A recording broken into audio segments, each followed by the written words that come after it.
I think you have to believe that you're the greatest thing that's ever happened to God's green earth in writing. Even though you're probably wrong, because it takes a great deal of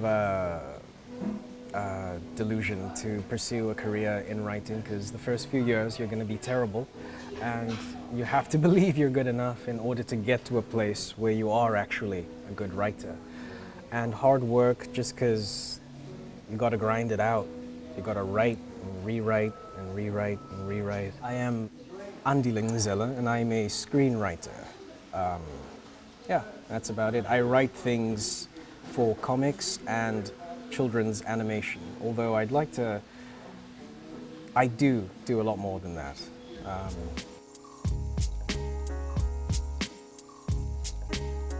I started writing when I was living in California, and I noticed I wrote a lot more stuff about just culture, just being a Xhosa man, seeking out the history of people who lived in the Eastern Cape.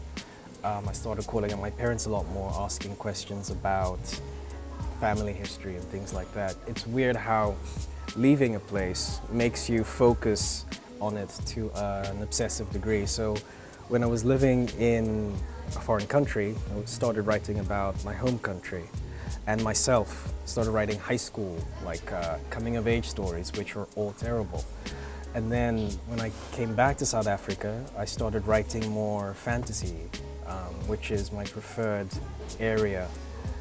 Stories about children with magical powers.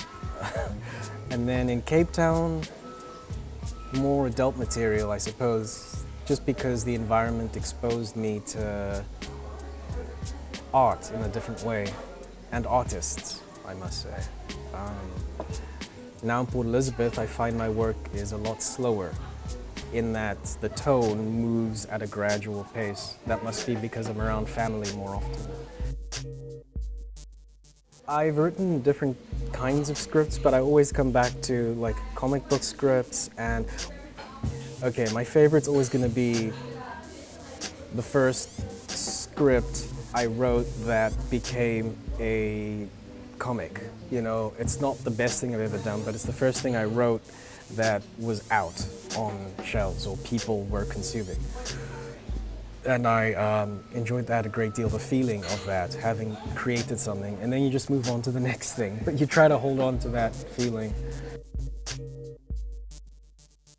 How I create a script. Well, it starts with the feeling.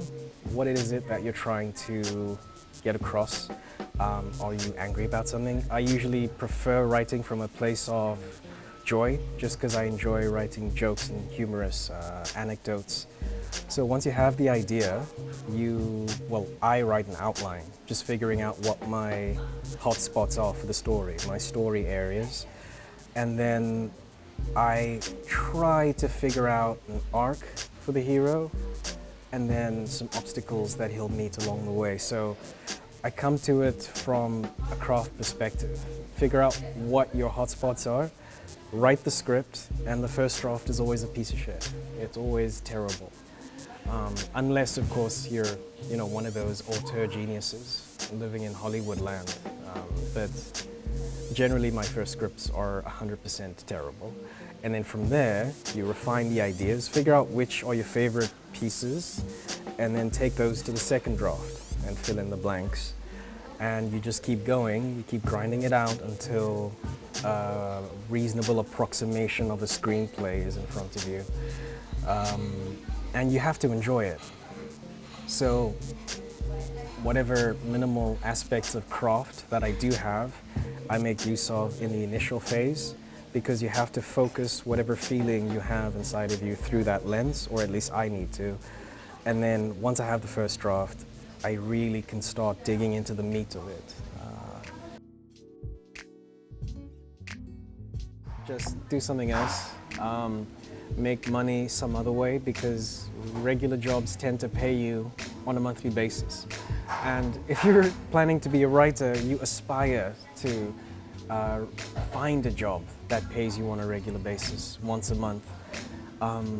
just don't do it. There are better things you could be doing with your life. You could be curing cancer, you could be, I don't know, man, like explore. You could be an explorer, right? Modern day explorers exist. They get paid ludicrous sums of money by private foundations to do dumb shit around the world.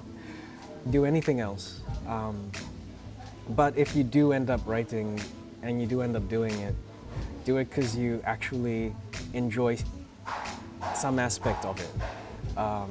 Enjoy your own writing, even though that requires immense amounts of delusion, which is something we discussed earlier. But just don't do it if you want to be one. And then if at the end you still want to do it, then do it. But you gotta like it because it sucks. A lot of the time it sucks. But you know, I wouldn't change it. I like that this is the choice I made. As difficult as things are a lot of the time, you know, writing a good joke or getting an ending that makes you cry, even though crying over your own work is pretentious and dumb. Yeah. Hey kids, don't be writers. Like, that's my advice.